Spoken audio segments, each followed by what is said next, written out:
యాదాద్రి భువనగిరి జిల్లా చోటుపల్ మున్సిపల్ పరిధిలో గల చిన్నగూడూరు పోయే దారిలో దేవాదాయ ధర్మాదాయ శాఖ ఆధీనంలో సీతారామచంద్రస్వామి దేవాలయంలో శనివారం ఉదయం 5 గంటలకు సుప్రభాతం, 9 గంటలకు విఘ్నేశ్వర పూజ,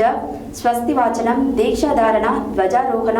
అఖండ దీపారాధన, మూల విరాట్కు అభిషేకం, మంగళహారతి, మంత్రపుష్పం అనంతరం తీర్థప్రసాద వితరణ జరిగింది.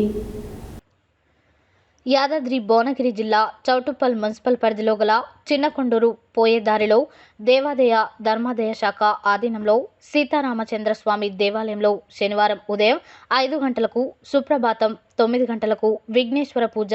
స్వస్తివాచనం, దీక్షాధారణ, ధ్వజారోహణం, అఖండ దీపారాధన, మూల విరాటకు అభిషేకం, మంగళహారతి, మంత్రపుష్పం అనంతరం తీర్థ ప్రసాదం వితరణ జరిగింది. ఈ కార్యక్రమానికి మాజీ మున్సిపల్ చైర్మన్ వెంరెడ్డి రాజు, సంధ్యా దంపతులు, సింగిల్ విండో చైర్మన్ చింతల దామోదర్ రెడ్డి, రామాలయ గుడి చైర్మన్ బొబ్బిళ్ల మురళి, సంధ్యా దంపతులు, మంచిగంటి భాస్కర్ గుప్తా, ప్రమీల దంపతులు మరియు ధర్మకర్తలు కాంచెట్టి చంద్రశేఖర్, గుర్రం వెంకటేశ్వర్లు, వరకల వెన్నెల, రవి గౌడ్,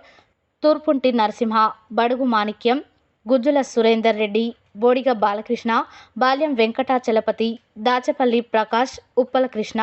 మునుకుంట్ల సత్యనారాయణ, గుజ్జుల రవీందర్ రెడ్డి, నాంపల్లి శ్రీనివాస్, తడకమల్ల శ్రీనివాస్, దాచపల్లి శ్రీనివాస్, చెరుకు అశోక్, కొసనం రామరెడ్డి, గంగా, రాములు, పురోహితులు, బ్రహ్మశ్రీ సుధాకర్ శర్మ, కిషోర్ శర్మ తదితరులు పాల్గొన్నారు.